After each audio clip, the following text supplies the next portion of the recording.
आपको इस साल का नहीं भेज पाए क्योंकि मेरे को ना मिल नहीं रहा है डे 2 का क्लास, हम बहुत खोजे हैं।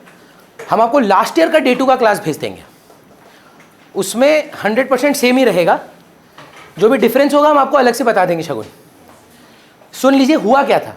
हम लोग का पहला क्लास था सप्लाई के ऊपर, जहाँ पे हम आपको पहला सबसे चीज़ बताए थे कि सप्लाई का डेफिनेशन क्या है। The amount of quantity that a producer is wanting to sell at a particular price for a particular period of time, that was supply.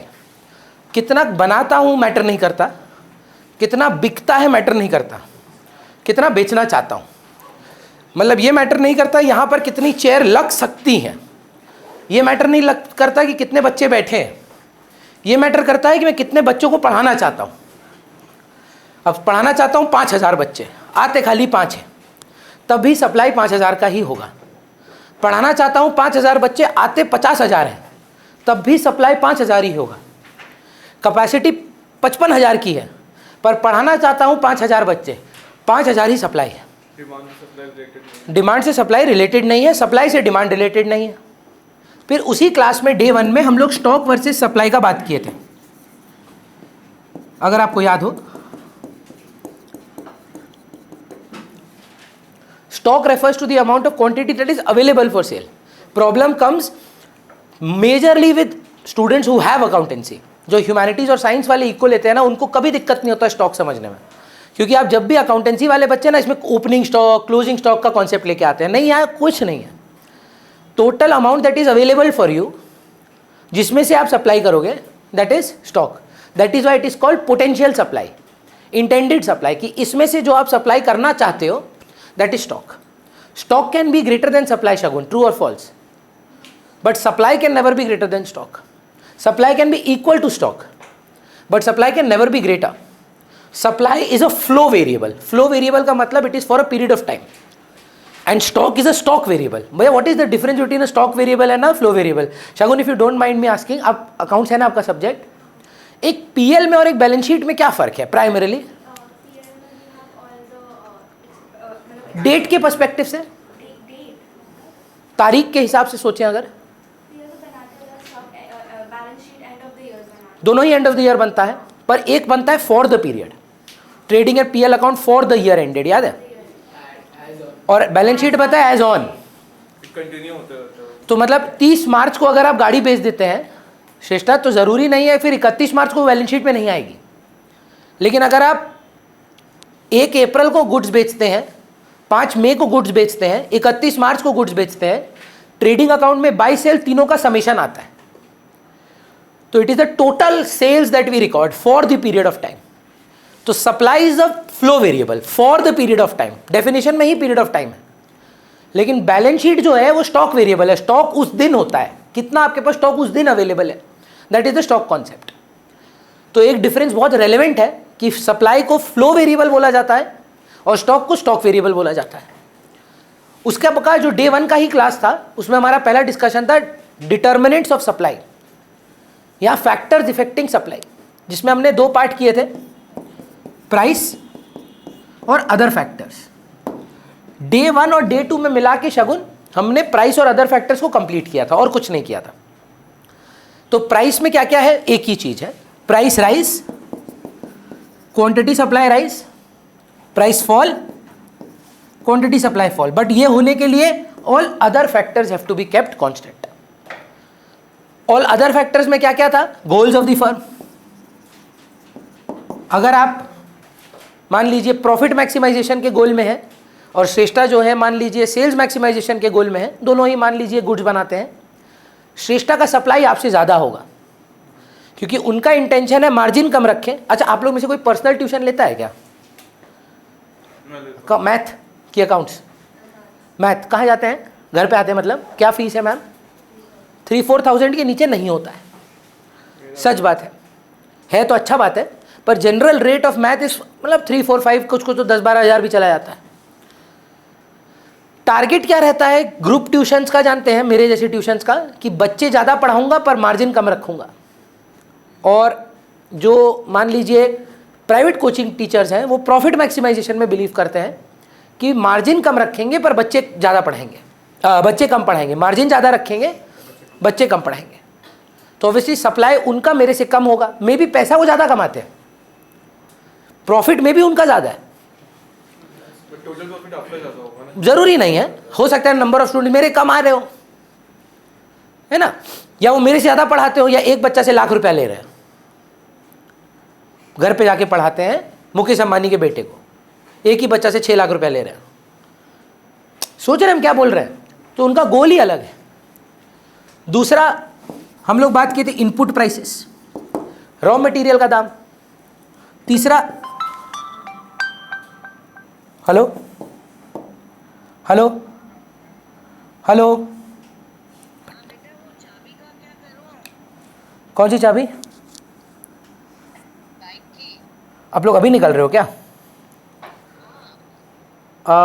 कोई नहीं है ना आपके पास?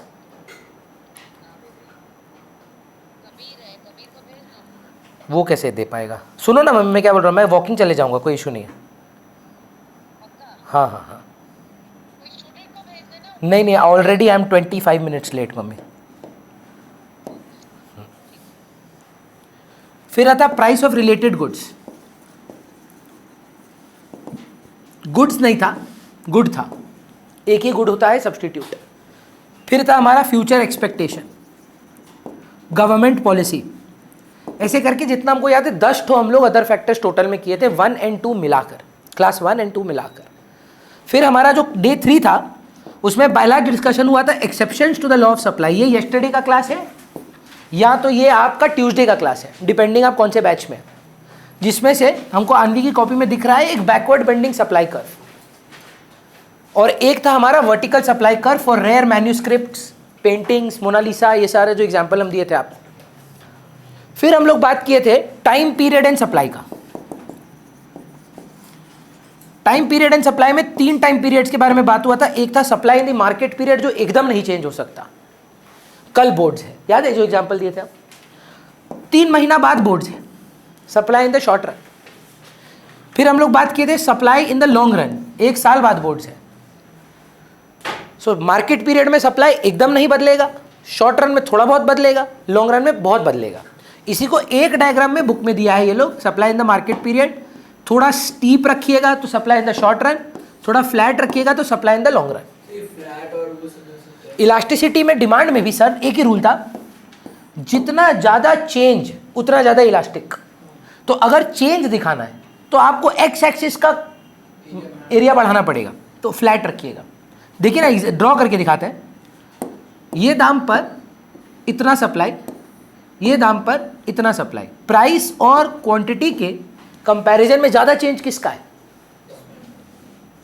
ध्यान से देख, यहाँ प्राइस होता है, यहाँ क्वांटिटी होता है, और सिमिलरली यहाँ देखिएगा ये थोड़ा स्टीप कर्व है, ज़्यादा कवरेज किधर है?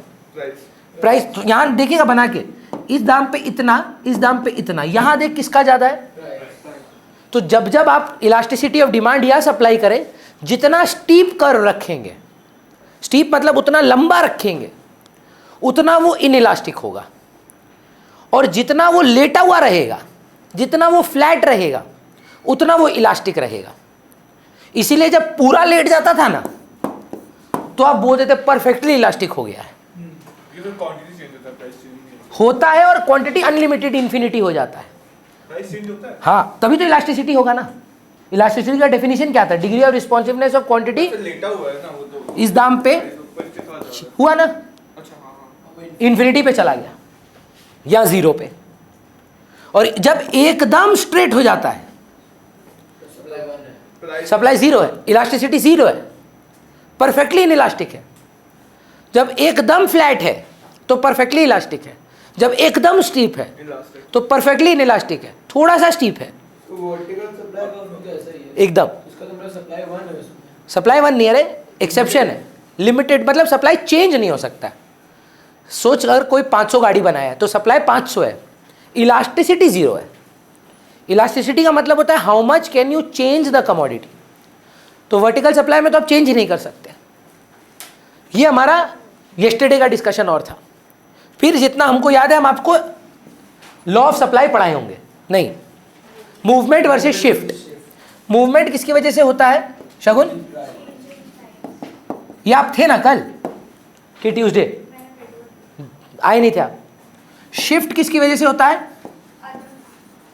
परफेक्ट। ये होता है चेंज इन क्वांटिटी सप्लाइड, ये होता है change in supply.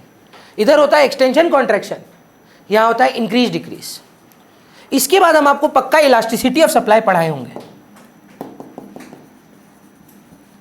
Elasticity of supply में 5 मैग्नीट्यूड्स पे छोड़े होंगे आप। वो 5 मैग्नीट्यूड कौन कौन से हैं फिर से एक बार बात कर लीजिए, जस्ट बात की है हम लोग। ये कौन है गिरिक?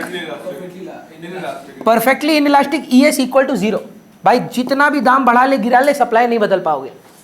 अब वो 1 है 5 है कि 5 करोड़, सप्लाई चेंज नहीं होगा। ये कौन सा है एहतिशाम?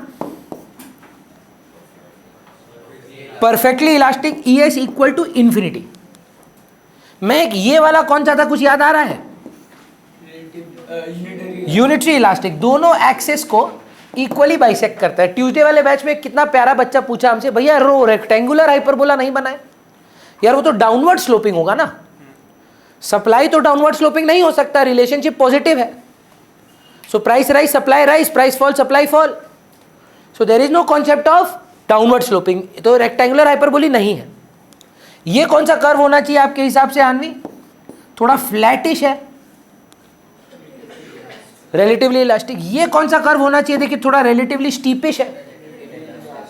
तो याद करिए ना, 6 थप्पड़ के बदले 6 आ जाए तो यूनिटरी है, 6 के बदले 6 से ज़्यादा आ जाए इलास्टिक है, 6 से बदले 6 से कम आ जाए, 6 के बदले कोई गर्दन काट जाए, 6 के बदले कुछ नहीं बोला कोई आपको, परफेक्टली इनइलास्टिक है ना। तो यहाँ तक हम लोग का डिस्कशन हुआ था। गुड न्यूज़ है कि बैड न्यूज़ हमको नहीं पता। Factors affecting elasticity of supply आपके सिलेबस में नहीं है, बुक में है।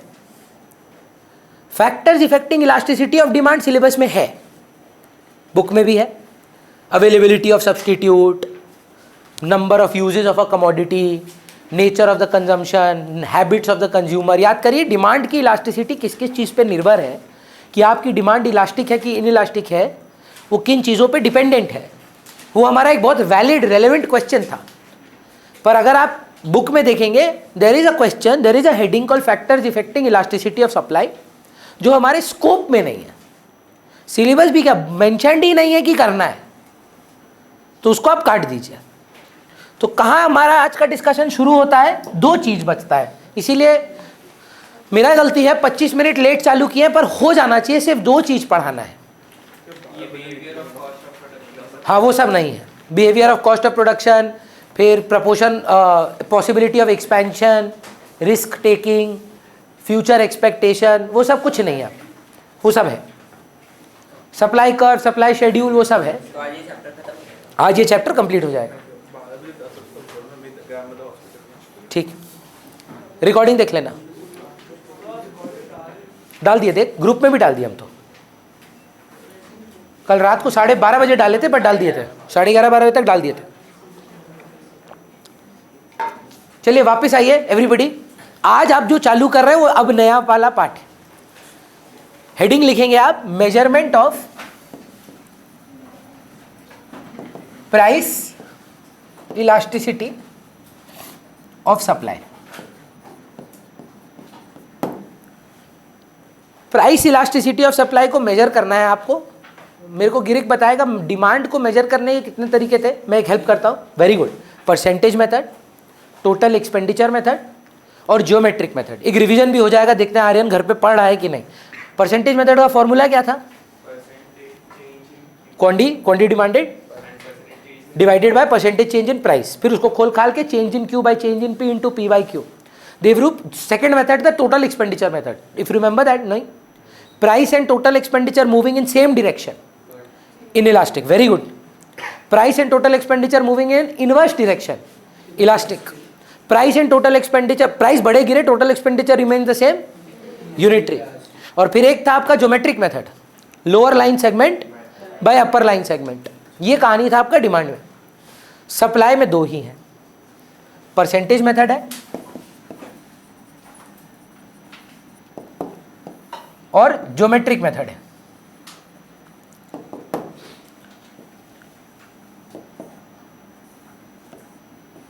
परसेंटेज मेथड का फॉर्मूला सेम है, तो एक बार फिर से बता गिरिक क्या बोला? अरे Aryan, percentage change in quantity अब QS हो जाएगा By price. By percentage change in price.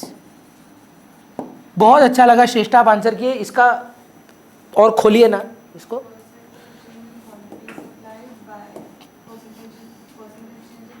अब इसको खोलें अगर, और change in Q bye change in P into P by Q एक फाइनल फॉर्मूला बनेगा।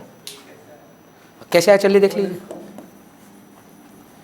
सेम डिमांड में था, change in Q by original Q into 100 ऐसे निकलता है परसेंटेज। प्राइस का कैसे निकलेगा, change in P by P into 100। 100 कटता है, डिनोमिनेटर में अगर फ्रैक्शन हो तो फ्लिप हो जाता है। काट कूट के देख, change in Q by Q into P bye change in Q। अब सुविधा के लिए इसको यहाँ भेज दिए, इसको यहाँ भेज दिए, तो फाइनल फॉर्मूला क्या हुआ, change in Q bye change in P into P by Q। सोचे कि डेल को एक साथ रख देते हैं और ओरिजिनल को एक साथ रख देते हैं। और यहाँ पे Q क्यों लिखे हो?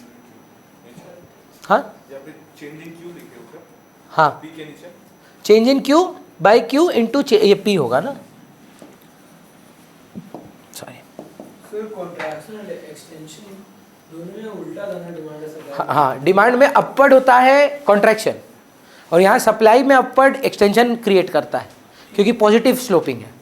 दाम बढ़ने पे सप्लाई बढ़ जाता है, वहाँ दाम बढ़ने पे डिमांड गिर जाता है। तो जब ऊपर जाएगा दाम तो क्वांटिटी डिमांडेड गिरेगा, लेकिन सप्लाई में बढ़ जाएगा। और डिमांड में प्राइस गिरने पर क्वांटिटी बढ़ जाता है, तो दाम गिरे तो कॉन्ट्रैक्शन होता है, लेकिन सप्लाई में दाम गिरे चिराग तो कॉन्ट्रैक्शन हो जाता है। सप्लाई में प्राइस गिरने पे कॉन्ट्रैक्शन है, डिमांड में प्राइस गिरने पे एक्सटेंशन है। पर यहां भी हम लोग बात करें इलास्टिसिटी का। Do you remember an issue ma'am with a negative sign with demand, because of the inverse relationship between change in Q and change in P। आपको बोला गया था 3 चीज करने के लिए, या तो मॉड्यूलस ले लो, या तो नोट दे दो, या माइनस साइन ले लो। बताइए ना मैम कि हम लोग यहाँ पर ये झमेला को एड्रेस ही नहीं करेंगे, क्योंकि कोई झमेला ही नहीं है। प्लस प्लस भी प्लस रहेगा, और अगर दोनों गिरे तो माइनस माइनस भी प्लस हो जाएगा। फोन छोड़िए अंकिता। जब दाम बढ़ेगा तो क्वांटिटी बढ़ेगा, प्लस प्लस प्लस होता है। दाम गिरेगा तो क्वांटिटी गिरेगा, मतलब माइनस माइनस भी प्लस होता है। एग्जाम में देखिए, या तो इलास्टिसिटी ऑफ डिमांड का क्वेश्चन आता है, या तो इलास्टिसिटी ऑफ सप्लाई का आता है। क्यों, आप समझ ही सकते हैं भैया, फॉर्मूला तक सेम है। तो ये नहीं प्रिडिक्ट किया जा सकता है कौन आएगा, पर ये 100% प्रिडिक्ट किया जा सकता है कि हर बार आएगा। 2 चैप्टर से इलास्टिसिटी का सम का क्वेश्चन आ सकता है। यहाँ तो आपको नंबर वाला जो मेरे साथ डिमांड में किए थे, आप 10 रुपया पे 50 लेते थे, 8 रुपया पे 55 लेते हैं, तो इलास्टिसिटी बताओ। या 10 रुपये पे 8 लेते थे, कितना रुपया पे 55 लेंगे, इलास्टिसिटी 2 है, तो नया क्वांटिटी निकाल के दो। एक्स लेके सॉल्व किए थे, याद करिए, बोर्ड क्वेश्चन सॉल्व कराए थे हम आपको। तो ये आपका परसेंटेज मेथड रहेगा। सेम फॉर्मूला है, सब कुछ सेम है, कोई चेंजेस नहीं है। एग्जाम्पल के तौर पे एक देख लीजिए, देख कर बताइए। तो 10 रुपया पे 100 लेते हैं, 9 रुपये पे 90। प्राइस कितना परसेंट से गिर रहा है त्रिनब? 10% से। क्वांटिटी कितना से गिर रहा है? 10% से। आंसर क्या आना चाहिए? 1। Percentage change in QS bye percentage change in price 1। Chirag, what is change in Q? -10 बोल लो, 10 भी ठीक है। What is change in P? 1 या -1, माइनस माइनस कैंसिल हो गया। इनटू ओरिजिनल प्राइस क्या है? 10 बाय ओरिजिनल क्वांटिटी क्या है? 100। ये है ओरिजिनल, तो 100 बाय 100 आंसर 1। तो कोई भी सवाल आपको फॉर्मूला यही लगाना है, एक ही मेथड है। There is no other method for calculating elasticity in the exact amount. Because इतना तो आप अग्री करिए डिसअग्री करिए, geometric method, total expenditure method उतना एक्यूरेट नहीं है जितना परसेंटेज मेथड है। तो ये आपका पहला पार्ट है। जब आप सेकंड पार्ट पे चलेंगे तो सेकंड पार्ट आता है आपका ज्योमेट्रिक मेथड। ज्योमेट्रिक मेथड का फॉर्मूला तो पीयूष को तो याद नहीं होगा। डिमांड भी ना कुछ इस प्रकार का था, लोअर लाइन सेगमेंट बाय अपर लाइन सेगमेंट। मेरे को वान्या बताएगी कि ये सप्लाई में संभव क्यों नहीं है। ये फॉर्मूला आप नहीं लगा सकते हैं डिमांड सप्लाई में। सब वेरी गुड। सप्लाई में भैया ये अपवर्ड स्लोपिंग है, लोअर बाय अपर के लिए कहाँ जाएंगे आप, कितना दूर जाएंगे? ये तो इन्फिनिटी की तरफ बढ़ रहा है, इधर तो कोई लिमिट नहीं है। जैसे ये एक्सिस इसको टच कर ले रहा है, तो एक लाइन का स्टार्ट पॉइंट है और एक एंड पॉइंट है। सप्लाई कर्व में तो संभव ही नहीं होगा कि आपका स्टार्टिंग पॉइंट कहाँ है और एंडिंग पॉइंट कहाँ है। तो ज्योमेट्रिक मेथड का फॉर्मूला कुछ और है। सॉरी नहीं, फॉर्मूला है A B by O B. अब ये क्या है 2 मिनट देना होगा आपको, है ना, ये इंपॉर्टेंट है। अनवी देख लीजिए एक बार, बहुत इंपॉर्टेंट है। A B by O B, भैया ए बी क्या है, ओ बी क्या है, उसके लिए आपको 5 मिनट देना होगा। ये रहा मेरा एक नॉर्मल सा सप्लाई कर्व। एक्सक्यूज मी, ये पॉइंट अनवी नहीं, ए नहीं ले सकते क्योंकि ए और बी और ओ नहीं ले सकते, तो अनवी पूरा नाम क्या आपका नहीं ले सकते। आर्यन बजाज बी नहीं, बी भी नहीं ले सकते, जी ले लेते हैं। पॉइंट जी का इलास्टिसिटी निकालना है। तो पहला काम आपको क्या करना है, जहां पर भी कोई कर्व है अपवर्ड स्लोप पे, आपको उसको एक्स एक्सिस तक लेकर आना है। भैया मतलब ये तो वाई होता है, ये एक्स एक्सिस होता है, तो ये एक्स एक्सिस पे कैसे लेके आएंगे? कुछ नहीं, जहां से ये है ना उसको नीचे टान दीजिए, उसको नेगेटिव एक्स एक्सिस पे भी लेके जाना पड़े तो कोई दिक्कत का बात नहीं हो।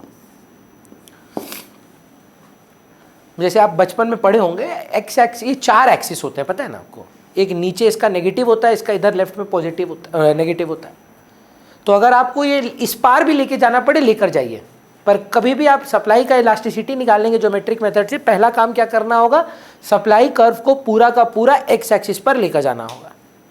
जहां पर वो मीट करेगा उसका नाम होगा ए। जहां पर भी वो मीट करे, नहीं इंफिनिटी इसमें निकलता ही नहीं है। Chirag, what is the first step? फिर से, this is my supply curve. The first step is you will drag down the supply curve to the x-axis. This is my supply curve. What do I do? Drag down to the x-axis. Whether it goes to the negative axis, whether it goes to the positive axis, whether it goes to the origin, I don't care. What is my first step? I will drag down the supply curve to the x-axis. Then let's say we have a point of which we need to find the elasticity of. So again, point G. फिर से पूछ रहा हूं चिराग, क्या करूं सबसे पहले? Where it क्या बोल रहा, मीट्स द एक्स एक्सिस और टचेस द एक्स एक्सिस, उसका नाम क्या है? ए। ओरिजिन को किससे रिप्रेजेंट किया जाता है? O. Second step, the point that you want the elasticity from, draw a perpendicular and meet the X axis, उसका नाम होगा बी। बोलिए। परफेक्टली इसमें दोनों नहीं आ सकते। ज्योमेट्रिक मेथड में सिर्फ यूनिटरी आएगा, रिलेटिवली आएगा, elastic and inelastic, reality measure होगा, हाइपोथेसिस नहीं होगा। चलेगा? फिर से वापस से, what is the first step? Drag down the supply curve to the X axis. Second, mark A, ठीक है, वो फर्स्ट स्टेप ही रखो, वो भी फर्स्ट स्टेप रखो। Draw a perpendicular from the point you want the elasticity from and take it to the X axis, where it meets the X axis, call it be. वो जी हम लोग कहीं भी रख सकते हैं। नहीं, अब जी इधर हुआ तो यहाँ ड्रॉप डाउन कर दे। मींस क्वेश्चन में दिया है। हाँ, अब यहाँ पे रहा तो यहाँ ड्रैग डाउन कर दे। वो तो सवाल पे रहेगा किस पॉइंट का इलास्टिसिटी चाहिए, आर का चाहिए, टी का चाहिए, तो सवाल में आपको बता दिया जाएगा। तो मैं फिर से बनाता हूँ, देवरूप बता, ये देवरूप पॉइंट डी का इलास्टिसिटी चाहिए यार। सबसे पहले क्या करूँ, एक्सक्यूज मी, ये हो गया ए, ये हो गया ओ, ये हो गया बी। फॉर्मूला क्या बोले हम आपको? ए बी में और O B, excuse me, A B में और ओ बी में बड़ा कौन है? बी बी सॉरी तो क्वेश्चन सुन फिर से, ए बी में और ओ बी में बड़ा कौन है? ए बी फिर से, ए बी में और ओ बी में बड़ा कौन है? A B. A B by O B में ये ऐसे देखो देखो, ये इतना सेंटीमीटर है, देखो तो मेरा 8.7 सेंटीमीटर और ये है तुम्हारा 4.1 सेंटीमीटर। बड़ा कौन है? ये यहां से ए से बी का डिस्टेंस कि ओ से बी का डिस्टेंस? तो नेगेटिव इग्नोर्ड, डिस्टेंस मतलब टोटल डिस्टेंस देखना है आपको। So distance of A B divided by distance of O B, बड़ा कौन है? A B. न्यूमरेटर बड़ा होगा, आंसर 1 आएगा, 1 से कम आएगा कि 1 से ज्यादा? So elastic E S is equal to greater than 1। Chirag से फिर पूछते हैं, पॉइंट सी बताओ चिराग, सबसे पहले क्या किया जाए? पॉइंट ए बना दे, बना दिए sir, point A, marking point O, marking point O, चलो और फिर सी का परपेंडिकुलर बी, सी का परपेंडिकुलर बी। फॉर्मूला क्या है? A B by O, A B by O B. क्या करें सर? आंसर बड़ा कौन है? ए बी, तो न्यूमरेटर बड़ा होते ही, अगर कभी भी न्यूमरेटर मैथमेटिकली बड़ा होगा, आंसर क्या आएगा? Greater than 1।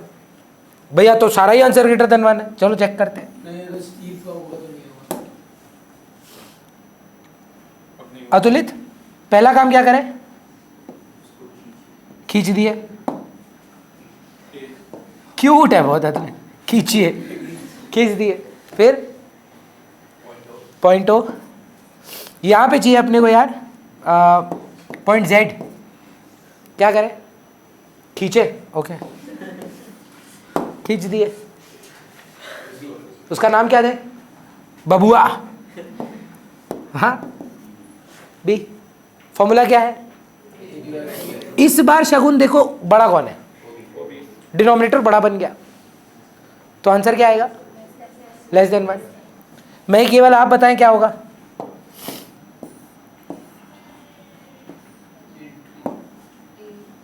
A O point M B, A B by O B where A B and O B are equal. अब ये चीज को अगर आप समझने का कोशिश करें ढंग से, कोई भी कर्व हायना में जवाब दीजिए, चाहे जितना भी बारीकी से निकले, अगर वाई एक्सिस से ओरिजिनेट कर रहा है, हायना में जवाब दीजिए, उसको अगर खींचेंगे तो वो ओरिजिन के लेफ्ट हैंड साइड पे ही टच करेगा। मेरा बात फिर से सुनिए, if any curve originates from the Y axis and you drag it down to the x-axis, it will always be to the left of the origin because it's the y-axis. Any curve originating from the y-axis will have a negative x-axis, yes or no? जितना भी close जाना है चले जाए यार, the latest you can come to origin, वहाँ अलग हो जाता है। Any curve originating from the y-axis, लो ना यार, समझो मेरा बात को, अब तो हम अमीर टीचर हैं, ये सब कर सकते हैं। जितना भी 400% जूम करके भी देख लो, जितना भी क्लोज से जाएगा वो वाई एक्सिस को ही टच करेगा, तो उसको वो इधर ही होना पड़ेगा, है ना? तो ये क्या है? ए हमेशा ओ के लेफ्ट में ही रहेगा, तो कितना भी पास कर्व क्यों ना, कितना भी पास से जा रहा हो, वाई एक्सिस से अगर ओरिजिनेट कर जाए, ज्योमेट्रिक मेथड के हिसाब से आंसर हमेशा आपका A B by O B में ए बी बड़ा ही आएगा। समझ पा रहे हैं? On the other hand Bhavya, if we talk about a curve originating from the X axis, चाहे जितना भी बारीकी से हो, ओरिजिन के राइट हैंड साइड से ही निकलेगा। All curves originating from the x-axis will have elasticity lesser than 1. सोच कर देखिए, क्यों? क्योंकि O के बाद ही A आएगा। So therefore all curves originating from the origin will be what? Origin equal to 1। तो 3 भाग में तोड़ दिया, बोला y से निकल रहा है, इलास्टिसिटी क्या होगा? Greater than 1। x से निकल रहा है,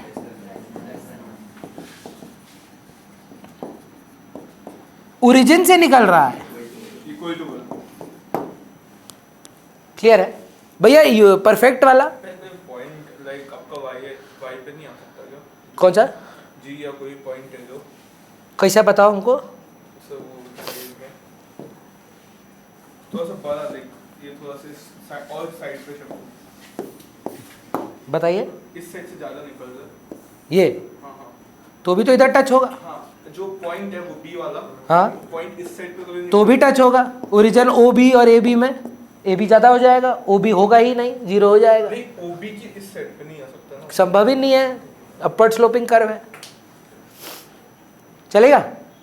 सो ज्योमेट्रिक मेथड में क्या आंसर आया हमारा भैया? Any curve originating from the Y axis, देखिए जितना भी क्लोजर होना फर्क नहीं पड़ता भैया, ग्रेटर देन 1।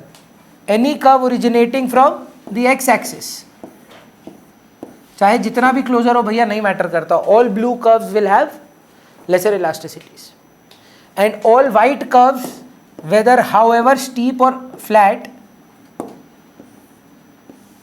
अरे भाई, will have the same elasticity. now इस पे ना एक बहुत बढ़िया सवाल बनता है, आप ट्राई करिएगा। हाँ भव्या, क्वेश्चन था बोर्ड का, I think it was the year 2010 और something like that. S1 S2 both curves are originating from origin, comment on their elasticities। बोलो इतना बहुत इजी क्वेश्चन है। वो बोलिए ये हमसे क्या पूछ रहे, तो बच्चा क्वेश्चन है यार। बोले अच्छा सवाल, सुंदर सवाल, क्या सुंदरता है, दोनों ओरिजिन से निकल रहा है, तो आंसर गलत है। नहीं S2 ज़्यादा इलास्टिक होगा। हाँ एग्जैक्टली सर, इसका आंसर क्या है जानते हैं? एज पर the geometric method any curve originating from the origin has ES equal to 1. However, as per percentage method, S2 is flatter than S1. So therefore, S2 will have higher elasticity as compared to S1. एक method से अलग answer आ सकता है, दूसरे method से अलग। ये हमने टोटल एक्सपेंडिचर मेथड और परसेंटेज मेथड में भी देखा था कि परसेंटेज मेथड आपको इलास्टिक बता रहा है, पर टोटल एक्सपेंडिचर आपको इन इलास्टिक बता रहा है। सो यहाँ पर आपसे अगर कभी पूछ ले ओनली बाय ज्योमेट्रिक मेथड, तब भव्या का आंसर राइट है। Comment on their elasticity based on geometric method, all curves originating from ये कौन सा मेथड है? Geometric method. इसमें आप परसेंटेज वाला बोले ना, किसका ज्यादा इलास्टिसिटी है? Percentage method. Percentage Y axis निकल रहा है तो ये ग्रेटर देन 1, पर ये इस बार तो दोनों एक्स एक्सिस से निकल रहा है। अगर दोनों सेम वाई एक्सिस से निकल रहे हैं तो सारा ये ग्रेटर देन 1 है, फ्लैट है ना। अगर वाई एक्सिस से निकल रहा है, सोच के देखो, मोटा होना होगा उसको, और अगर एक्स एक्सिस से निकल रहा है तो लंबाई में होगा। ऐसा कर्व तो नहीं हो सकता। अगर एक्स एक्सिस से निकल रहा है तो स्ट्रेटर होगा, वाई एक्सिस से निकल रहा है तो चौड़ा होगा। As simple as that.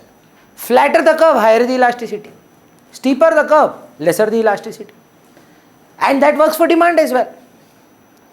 Is that absolutely clear?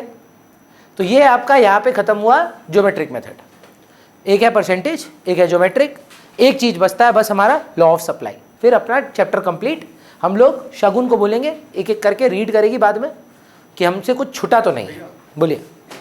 Like ये वाला स्टीपर है, ये वाला साइड हो जाए तो इसका ज्यादा इलास्टिसिटी होगा, जो जितना फ्लैट होगा उतना ज़्यादा उसका इलास्टिसिटी होगा। S2 will be greater than S1, flatter है ना,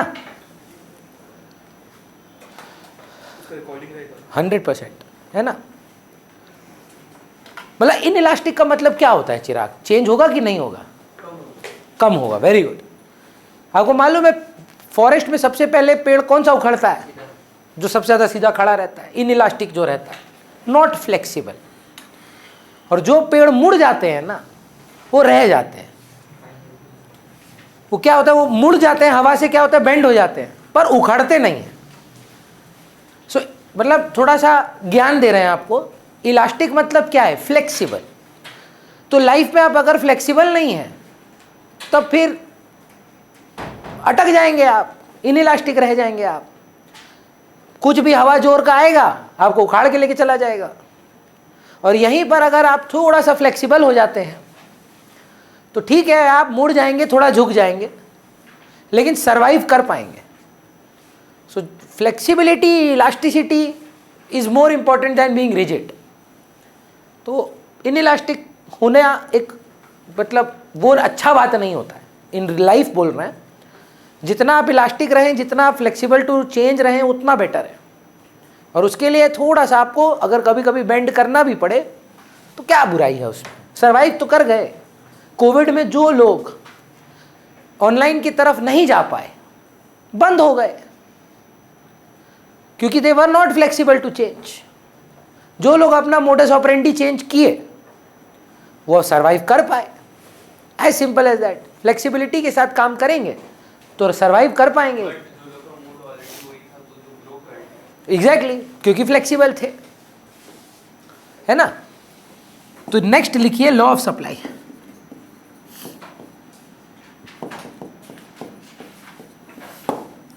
लॉ ऑफ सप्लाई क्या बोलता है? Other things remaining constant. फटफट लिखिए, एकदम हो जाएगा अभी 5 मिनट नहीं बाकी है,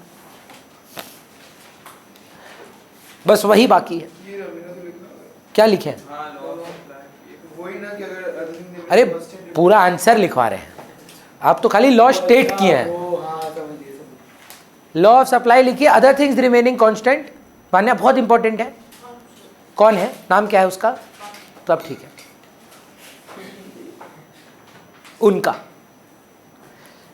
अतुलित पापा का व्हाट्सएप है, पापा का मैसेज आया है। नहीं, उनके पापा का उनको आया। उस दिन हम इलास्टिसिटी पढ़ा रहे थे, हम बोले थे लाइफ में कभी किसी से मार मत खाना, जवाब दे देना। हम घर जाके भी बोले हैं, पता है ये वाला example.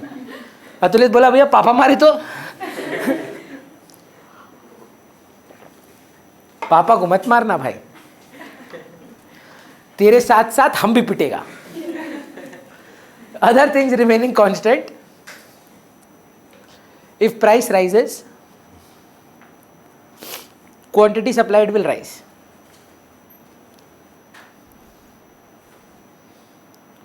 If P rises, QS will rise, and if P falls, QS will fall. We are not allowed to write vice versa in exams. अभी लिखना चाहें लिख दीजिए, पर एग्जाम में आप वाइस वर्सा वर्ड शब्द यूज नहीं कर सकते। नहीं, पूरा लिखना होगा। चलेगा? कोई भी लॉ को स्टेट करने से सबसे पहले उसके लिए क्या जरूरी है? उसका अजम्पशंस। कोई बोल रहा भी था सेट्रस पेरेबस शायद।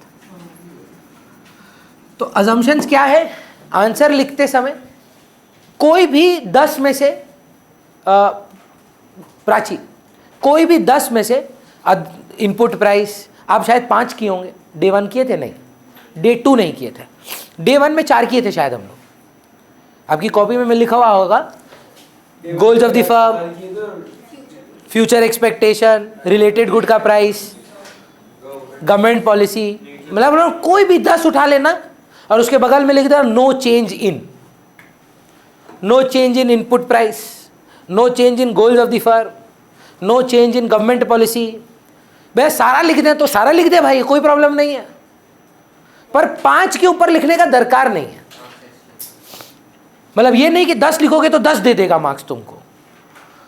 अजम्पशन 4 से 5 होना चाहिए, ठीक। उसके बाद आप लिखेंगे supply schedule, any 5 not changing, any 5 others not changing.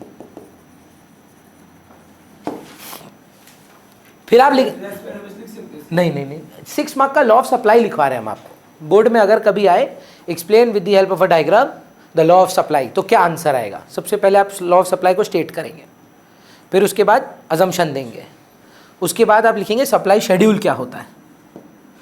ये सेम कहानी अगर आपको याद हो आपने डिमांड में की है मेरे साथ। सप्लाई शेड्यूल का डेफिनेशन लिखिए, द टैब्यूलर रिप्रेजेंटेशन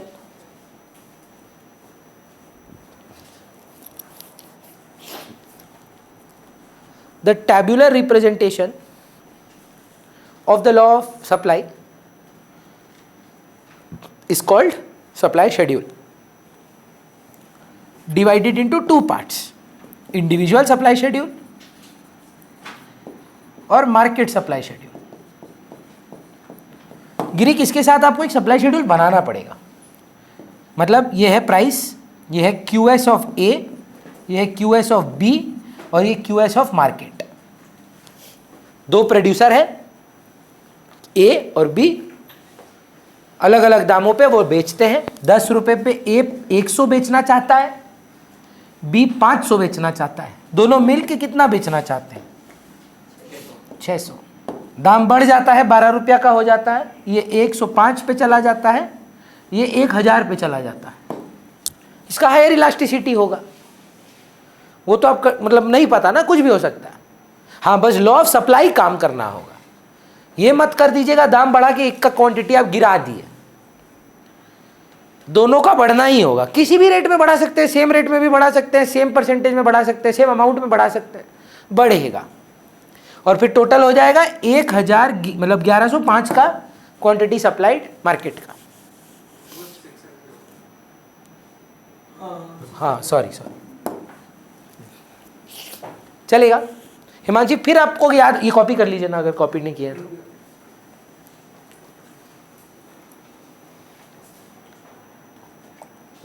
सप्लाई का नोट्स हम भेज चुके हैं. पासवर्ड स्नेप है, हम बोल चुके हैं आपको. SNAPE. सबका प्रिंट आउट निकलवा लेते हैं. मेरा सजेशन है कि आप उसको फेयर अप करें. तो अगर आप PDF से लिख सकते हैं तो PDF से लिखें, प्रिंट आउट से लिखना चाहते हैं तो प्रिंट आउट से लिखें. पर ये मत करिएगा कि देख देख के कॉपी कर रहे हैं आप, वो टाइम वेस्ट है. पहले लर्न कर लो, जितना टाइम लग रहा है लगने दो, लर्न कर लो और बिना देख के उसको फेयर अप करो. सब पार्ट है, हम कुछ भी नॉट आउट ऑफ सिलेबस नहीं दिया आपको. चलेगा. स्नेप हैरी पॉटर के एक प्रोफेसर हैं. जब हम पढ़ाना चालू किए थे हम सोचे थे हम स्नेप बनेंगे, प्रोफेसर फ्लिटविक बन के रह गए हैं हम. जो हैरी पॉटर देखा है उसी को पता है. इंडिविजुअल और मार्केट सप्लाई. फिर आता है supply curve.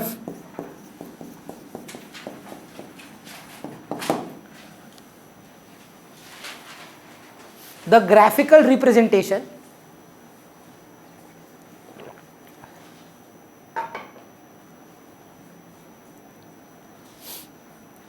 of the law of supply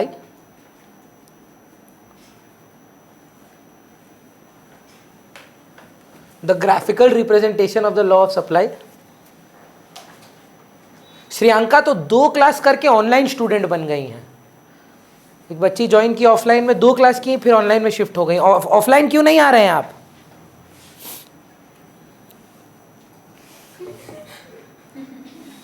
sir आऊंगी मैं next week sir. Good. Supply curve क्या लिखे हम लोग? 2 पार्ट में डिवाइड करना होगा. इंडिविजुअल और मार्केट. कर्व बनाना पड़ेगा. 3 बनेंगे. फिर ना एक थोड़ा ऐसा QS ऑफ A है, एक QS ऑफ B है और तीसरा किसका होगा? QS of M market. पर याद रखिएगा it has to be the horizontal summation. MCQ 2024 आपका बैच मतलब outgoing. The ones that gave boards this time, they had this question in an MCQ. The market supply curve is the dash summation of the supply curves. Vertical लिख दिया कोई, summation लिख दिया, cumulative लिख दिया कोई. ये horizontal summation, इसको horizontal बोलते हैं, इसको vertical बोलते हैं. तो horizontal summation करना है, ये को ऐड करना है, इसको ऐड करना है, थोड़ा सा मोटापा दिखाना है. इतना डिस्टेंस प्लस इतना डिस्टेंस हाथ से ही माप लो, एक्यूरेट नहीं होना होगा. बच्चा थोड़ा परफेक्शनिस्ट टाइप का है, ध्रुव बोल के एक बच्चा, वो क्या करेगा जानते हो? रूलर लेगा, इतना 2 सेंटीमीटर 4 सेंटीमीटर, यहाँ 6 सेंटीमीटर। जानते हैं ध्रुव को आप? हाँ, उसका हरकत ऐसा है। क्लास 11 में बहुत परेशान किया वो हमको। भैया 2 कॉलम बनाना था आपको फाइनल अकाउंट्स में, आप 1 क्यों बना रहे हैं? भैया मार्शलिंग में आप तो मिटा देते हैं, मेरे को काटना पड़ता है। बहुत डांटा है हमको, इतना मत तक अपना मम्मी से डांट नहीं खाए हैं जितना ध्रुव से खाए हैं।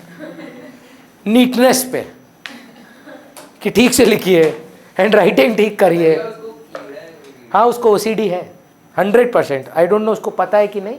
OCD is obsessive compulsive disorder. जानते हैं क्या होता है? ये सिर्फ साफ सफाई का नहीं होता है। One of the forms is साफ सफाई, पर everything should be prim and proper. कपड़ा पहनेंगे तो ये थोड़ा सा भी बाहर नहीं जाना चाहिए। टकटिन है तो पूरा टकटिन होना चाहिए।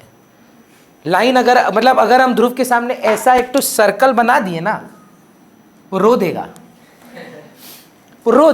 क्योंकि ये कैसे लटरे नहीं होगा। भैया मिटाइए इसको, तड़प उठता है वो लोग गलती नहीं है। आपका भी है ऐसा? नहीं? फ्रेंड देखते हैं, मोनिका को था ऐसा, अगर आप फ्रेंड देखते हैं। एनीवे, सो ये है आपका सप्लाई का पूरा चैप्टर। मार्केट में कुछ नहीं है, मार्केट में कर्व है बस। अबे भाई यही तो मार्केट था। नशा करता है पूरा, लगता है हमको। बाल कटा के ऐसा आया है एकदम सेम टू सेम, लगता है रिहैब से छोड़ा है कोई। हो गया अच्छा। नहीं, अभी क्या करेंगे ना, शगुन बिगिनिंग से पढ़ेंगी किताब से, हेडिंग्स लिखना हो गया है। So in spite of we starting 25 minutes late, we have finish the class in 45 minutes. 15 minute में शगुन हेडिंग वाइज जाइएगा मैम। मैं पूरा चैप्टर आपके साथ एक बार रिवाइज कराऊंगा। दिमाग में धप धप धप धप कर रहा है, धप धप धप धप क्या होता है? एक तो कॉमेडी व्हाट इज धप धप धप धप? बाइक है कि माथा? धप धप कैसे कर रहा है? हम इतना खराब पढ़ा रहे हैं कि बच्चा को मेरा प्लस आके माथा दर्द हो जा रहा है। हाँ, टॉपिक मत बदलो तो। आज हम लाते थे यार, मेरे घर में एक्चुअली मम्मी का कल एनिवर्सरी था, तो हम घर बहुत लेट पहुंचे थे, इसीलिए 11:30 बजे पहुंच के पहले रिकॉर्डिंग कंप्लीट किए, क्योंकि ये हिसाब मतलब सर का मैसेज आया, नहीं देंगे तो हम कैसे आएंगे कल, तो उसमें फिर हम भूल गए। रिकॉर्डिंग देखा भी नहीं, हम सो गए थे 11:30 बजे उठ के। चलिए शगुन लेट्स स्टार्ट। हाँ, हेडिंग क्या है पहला? तो जो ब्लैक में बोल्ड में है, सुनिए प्लीज, खत्म करते हैं ma'am. Supply of a commodity refers to the quantities of a commodity which producers or sellers are willing to produce and offer for sale offer to sale, at various prices during a particular period of time. ये तीनों चीज है, ध्यान दीजिए। हाँ गिरे, जल्दी करना है। हाँ, बात महत्व 5 मिनट 10 मिनट दीजिए, हो जाएगा ये। Individual and market supply. जब आप एक फर्म का सप्लाई देखेंगे तो इंडिविजुअल सप्लाई है, और जब आप पूरे गांव का सप्लाई देखना चाहते हैं तो मार्केट सप्लाई है। मैम पढ़ के सुनाइए ना। Individual supply refers to the various quantities of a commodity which a firm is willing to produce and offer for sale at different एक फर्म, prices हाँ, individual firm. during a specific period. The quantities of a commodity that all producers are willing to produce and offer for sale at different all producers हो गया तो market supply हो जाता है। at different prices during a specified period is known as market supply or industry supply. चलेगा? फिर Difference between stock and supply. तो ये पढ़ना नहीं होगा मैम, बस मैं याद दिला देता हूँ। Stock refers to available to sell, supply is what you actually want to sell. Supply को इंटेंडेड सप्लाई भी बोलते हैं, supply is obviously actual supply. Determinants. एक second, supply can be less than and equal to stock, stock can be greater than और equal to supply. Supply is flow variable and stock is stock variable. फिर क्या आता है ma'am? Determinants of supply. पहला price, Price of the commodity. rise in price, supply rise, quantity supply rises, fall in price, quantity supply fall. Next point, Goals of the producer. sales maximization, supply is higher, profit maximization, supply is lower, risk maximization, supply is higher, risk minimization, supply is lower. Input prices. If input prices rises, supply will go down. If input prices go down, supply will rise. एक ही commodity है, commodities नहीं होना चाहिए, substitute होगा। If price of substitute rises I would like to reduce my supply. हम अगर आ गए उधर, दोनों को बोल रहे हैं, दोनों को, ठीक नहीं होगा। If price of substitute rises supply of the other commodity will decrease. अगर मैं सब्सिडी का प्राइस बढ़ा तो हमें सप्लाई बढ़ाएगा ना। सोच के देख, मैं सब्सटीट्यूट जब बोलता हूँ ना प्रोड्यूसर, तो मैं नहीं बोलता हूँ एडिडास नाइकी, मैं बोलता हूँ नाइकी का जूता, नाइकी का मोजा, मैं दो चीज़ बनाता हूँ, वो मेरा सब्सटीट्यूट है। आप कंज्यूमर का सब्सटीट्यूट सोच रहे हैं आपके लिए। एक फर्म का सब्सिडी नाइकी के लिए टी शर्ट और जूता सब्सटीट्यूट है कि मैं क्या ज़्यादा बेचूं, है ना। आप सोचते हैं कि मैं जूता एडिडास का लूँ कि नाइकी का लूँ। नाइकी नहीं सोच सकता कि मैं एडिडास बेचूं कि नाइकी। नाइकी सिर्फ नाइकी बेच सकता है, राइट। अगर आप कैपिटल इंटेंसिव है, सप्लाई हायर है। अगर आप लेबर इंटेंसिव है तो सप्लाई लोअर है। अगर आप मोनोपोली हैं तो सप्लाई सबसे लीस्ट होगा क्योंकि आप अकेले बेच रहे हैं। और अगर आप परफेक्ट कंपटीशन में हैं तो सबसे ज़्यादा सप्लाई होगी कि नंबर ऑफ सेलर सबसे ज़्यादा है। दो जन है तो सप्लाई थोड़ा कम होगा, पर मोनोपोली से ज़्यादा होगा। ओलिगोपोली, वहाँ फ्यू सेलर्स हैं। अगर गवर्नमेंट आपके प्रोडक्ट पे टैक्स लगाए जा रहा है तो आप सप्लाई कम कर देंगे। और अगर गवर्नमेंट आपको छूट दे रहा है, फ्री कर रहा है, मतलब टैक्स सब्सिडी दे रहा है, तो आप सप्लाई बढ़ा देंगे। अगर आपको लगता है दाम बढ़ने वाला है तो आप सप्लाई गिरा देंगे आज। और अगर आपको लगता है दाम गिरने वाला है तो आज आप सप्लाई बढ़ा देंगे। बाढ़ आ जाने से सप्लाई कम हो जाता है। कोई मतलब मान लीजिए कोई प्रोडक्ट इंडिया में बनता ही नहीं है, उगता ही नहीं है, तो वो सप्लाई नहीं कर पाएंगे या कम कर पाएंगे। और जो जहाँ अबंडेंस में है वो ज़्यादा सप्लाई कर पाएंगे। Cartel formation, hostile takeovers, ये सारी नॉन कम्पीट, ये सब के बारे में बात हुआ था। पॉजिटिव एंड नेगेटिव, हाँ, पॉजिटिव एंड नेगेटिव। नेक्स्ट, अगर transport and communication facility available है तो आप ज़्यादा सप्लाई कर पाएंगे, नहीं तो नहीं कर पाएंगे। हम मजाक में बोले थे ना खिदिरपुर में सप्लाई नहीं कर सकता है स्विगी, क्योंकि वहाँ नहीं जाता वो लोग। हाँ ठीक है, अग्रीड। हाँ, the functional relationship between supply and its determinants is the supply function. Next, अभी जस्ट किए हैं, रिवीजन का हमको लगता नहीं ज़रूरत है। नेक्स्ट हेडिंग पे आ जाइए, पूरा स्किप कर दीजिए। शेड्यूल, कर्व, इंडिविजुअल, मार्केट सब छोड़ दीजिए। हाँ, छोड़ दीजिए।